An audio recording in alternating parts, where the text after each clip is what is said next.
Strong people are harder to kill. I remember Mark Ripperto saying that somewhere. I don't know where it was, in which book he said that in, or maybe it was one of the interviews. But I clearly remember him saying that strong people are harder to kill. In this world right now that we're living in with the pandemic going on, and different parts of the world are dealing with it differently. It occurred to me the other day when I was working, I thought to myself, what is my immunity going to be to coronavirus? What is my immunity going to be to anything else?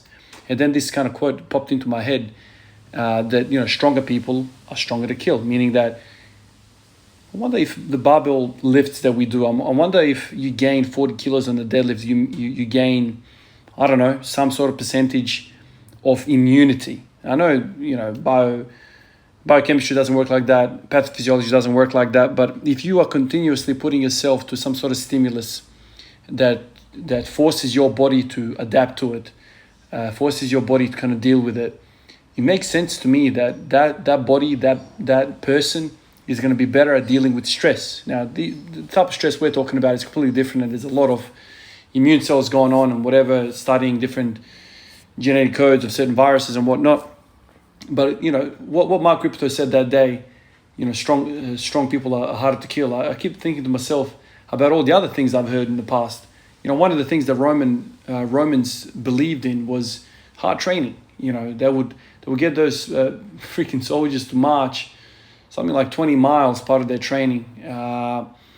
Expose them to really, really cold weather. They believed back then that cold weather and putting them through various different kind of terrains and conditions would make them tougher and more resilient to disease.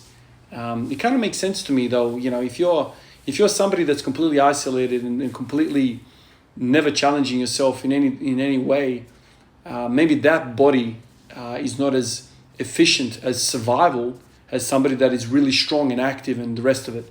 So I wonder if there's something in the world, if there's some sort of way we can quantify, if somebody that squats, 300 kilos has maybe a little bit better strength and resilience towards pathogens out there in the environment than somebody that squats 100. I know, medically speaking, it doesn't work like that because you kind of need exposure and antigens and immune cells, various different immune cells and all that sort of stuff, viral loads and all that kind of goes into it. But it makes sense to me that somebody that is really physically strong is going to be more resilient to disease. Obviously, disease, once the disease process starts, there's all these different reservoirs in the body that you kind of tap into, fat stores and, all that sort of stuff. I know for a fact that somebody that has trained for many, many years under the barbell, under, the compound lifts they're going to have the stronger, more dense skeletal, bones, essentially. Skeletal system. So I wonder whether there's other kind of endocrinologically kind of different makeup of that person. Because, like I said, if you're continuously putting yourself under severe duress, kind of like a 20 rep squat program, the super squats, as the super squats kind of book talked about. I've been speaking about this in the last few videos. That forces your organism to adapt to that condition. I'm sure that individual is not just stronger mentally for going through that, but he's going to be stronger physically. And I think a physical body that is strong is going to be more resilient to everything. You're going to have a more efficient body. One of the things that the body tries to do is buffer the pH, right? So when you're exercising really hard and you're pushing that 18th, 19th, 20th rep in that super squat kind of program, there's a whole lot of things happening in the body. Now I'm kind of tapping into all the stuff that I've learned in uni, in nursing school. There's, I think, 3 different buffers for lactate. One of the things that the body tries to do is always restore equilibrium, always, restore some sort of normality. And there's a lot of different things that we look at in the hospital, for signs of health. So your pH, your lactate, your electrolytes, sodium, potassium, all these, you name it, we track that. And so when we take a blood test, we can see somebody's ability to kind of fight for that equilibrium. So somebody that has really, really been sick, their pH might be off. So, we have a normal pH level of 7.35, 7.45 in the blood, right? That's kind of the norm. And very small change to that pH can make us extremely sick. So somebody that has has a pH less than 7, like in a resus room, in a resuscitation type of environment, we say for those people unlikely to survive. So if somebody has had a cardiac arrest, they've had a long period of time without a pulse, a long period of time without a cardiac output, we see those people start dropping their pH level because the carbon dioxide builds up. The body starts to go into a anaerobic metabolism, meaning that it starts to go away from oxygen consumption and starts to basically go to another metabolic pathway to produce energy for us to survive. And so that different anaerobic metabolism is very toxic to our body, has many bad side effects, byproducts, and so we become acidotic. So the lower the pH, the more acidic we are. And so this acid state that we're in is not basically, it's not doable for life. We can muster for a certain period of time, but eventually we need to start buffering that system. And so kind of like, I know I'm comparing a cardiac arrest versus a super squat program where you're pushing some crazy metabolic conditioning. You know, the two things are very drastically different, but they're kind of using the same methods of getting the body back to normality. So there's all these different buffering systems in our body to make sure that lactic acid or that, you know, the free pH ions are kind of being buffered for.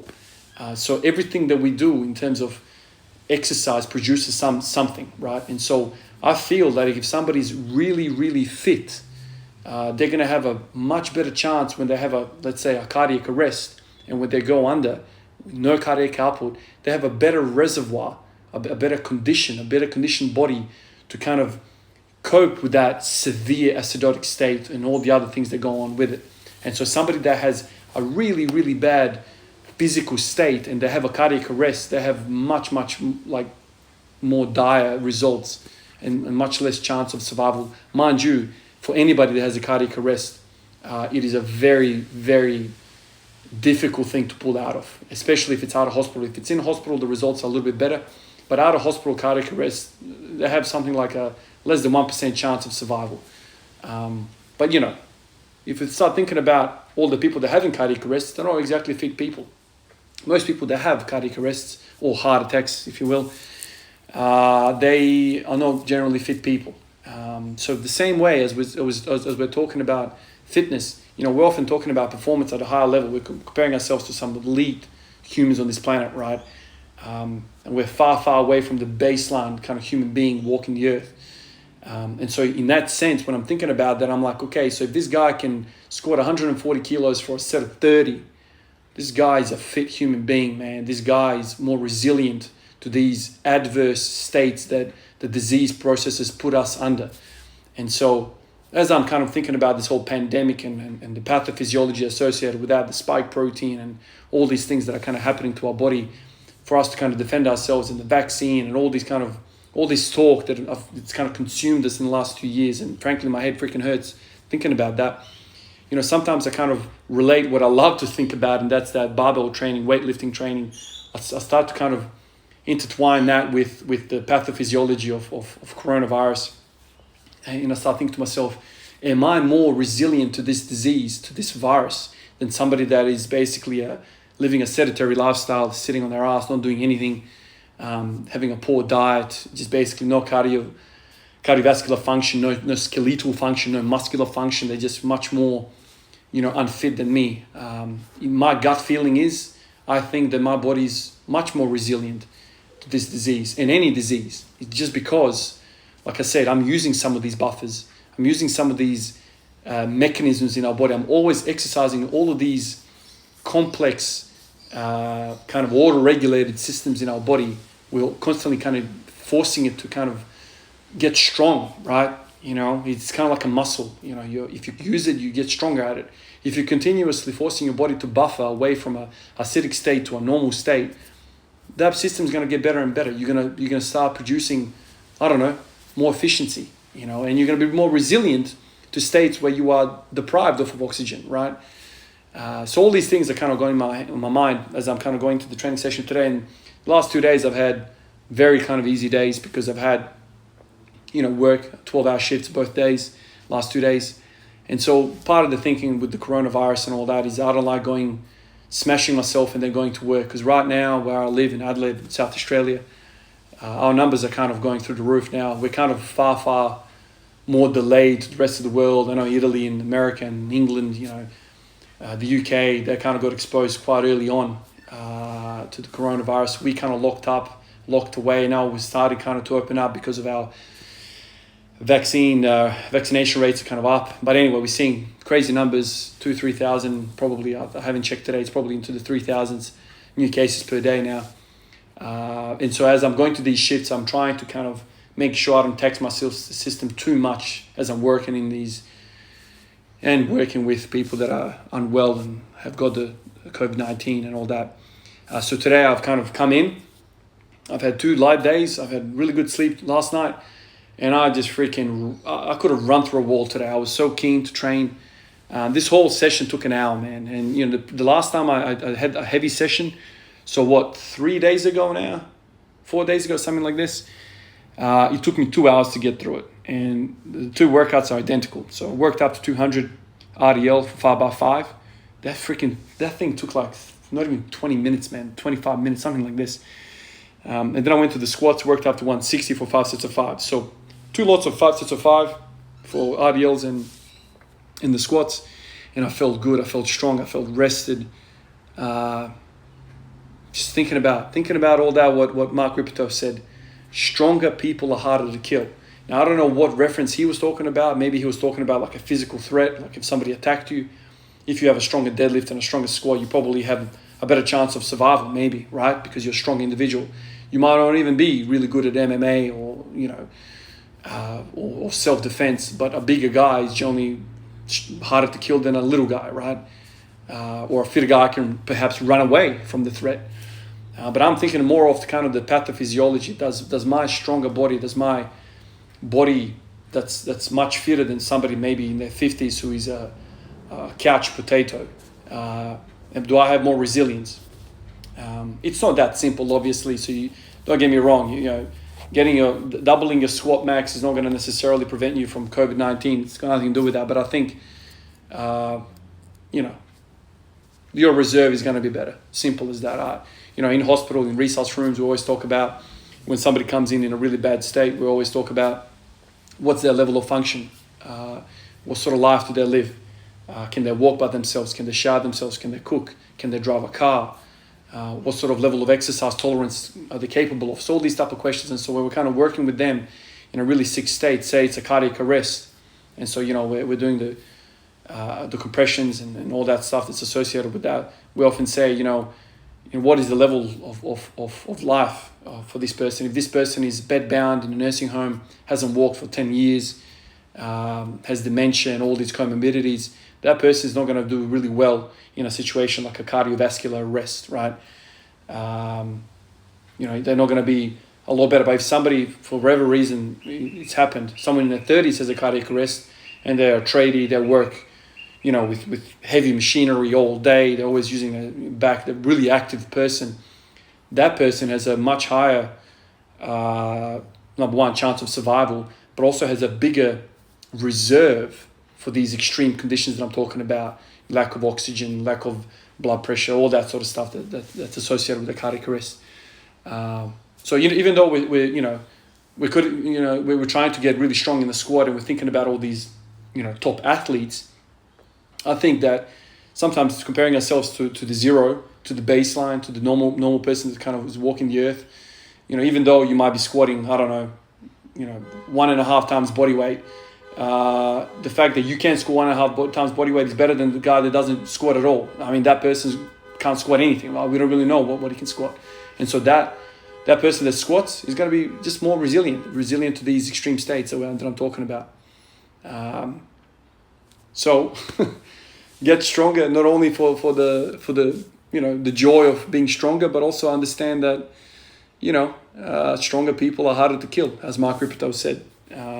It's funny how my brain works, man. Like, I'm at work. We're talking about, some of my colleagues we talk about. There's colleagues over there that run a lot. Something like 50, 60 Ks a week or whatever. They run marathons and stuff like this. And so we talk about how much more resilient are we going to be if we, finally get COVID-19. I believe everyone's going to get COVID-19 eventually. It's going to be just like a normal flu, cold and flu type thing. But there's another bit of motivation for all of us to get stronger, to get fitter, to get off the couch, to start doing whatever.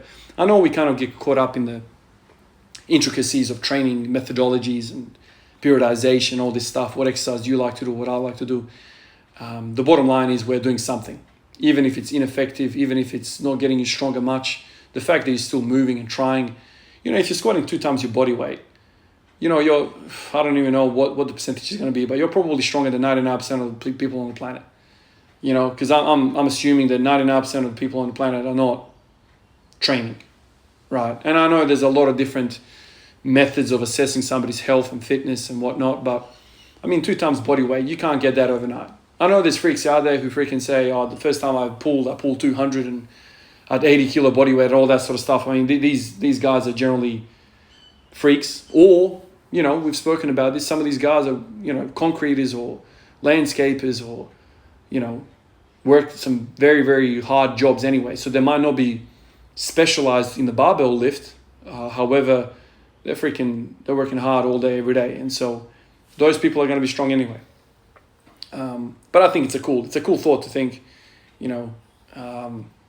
that this training that we're thinking about, there's many more tests we can do. It's not just the squat, bench, and deadlift, overhead press, row. There's many, many more things associated with that. A few of us have been talking about bone density and how training, changes that. I know for a fact that, a lot of people that fall in their 70s, 80s, and 90s break their hip, right? And a lot of these people that break their hip, they're not very mobile people, or they're not very strong people. They don't have a 2 times body weight squat. So in a way, you can say that if you have a 2 times body weight squat, your chance of fracturing their hip from falling is going to be much, much less. Like, the chances of you snapping it, like, it would have to be crazy force to break somebody's hip, neck or femur. Somebody's neck or femur that squats 2 times body weight.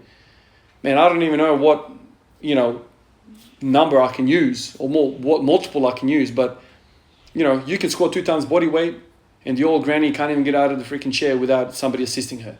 So she's got, she can't even squat her own body weight, right? So she's negative, let's say, 50%, and you are here squatting 200%, right?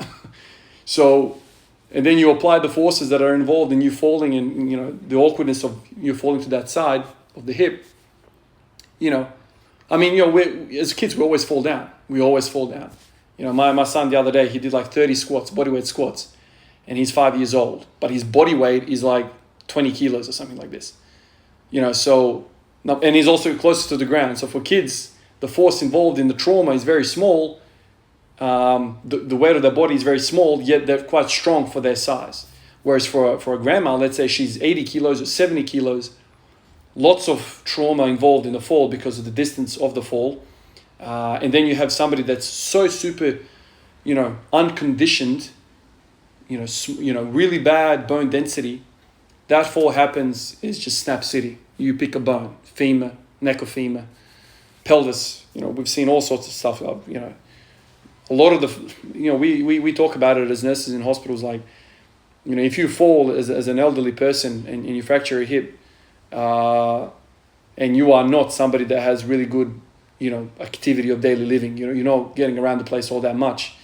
It's almost like these people fall, they break their hip, they end up in bed for a few months, they catch pneumonia, develop a chest infection, and the chest infection takes them. And that's it. It's kind of one of the most frequently, observed pathways of end of life. You fall, you break a bone, you get in bed, catch a chest infection, develop a chest infection, then you die from the infection. So let's build that bone density, guys. I know a lot of the viewers that are watching this, they don't even know what the hell I'm talking about. It's kind of like nursing talk, medical talk, but it could be, 30-year-olds don't fall over that much, but you say you fall off a bike, right? So a lot more velocity, a lot more force involved. But if you can squat 2 times body weight, maybe that bone doesn't snap because it has more bone density. So even though, we kind of, maybe you laugh, I certainly don't laugh, but, some of the viewers might be thinking, I'm not going to fall and break my hip. The 80-year-old is going to fall and break their hip. But the 80-year-old doesn't freaking get on a motorcycle or a motorbike and do jumps, right? So for every age group, there's different risks involved. And so if you are on a bike and you can't squat your own body weight, don't fall. No one should fall. But if you develop a 2 or 3 times body weight squat, even if you fall and shit happens, you're going to have a much better chance of coming out of that unscathed and with bones intact. Anyway, guys, talking all sorts of stuff here. I'll catch you guys in the next one. Peace out.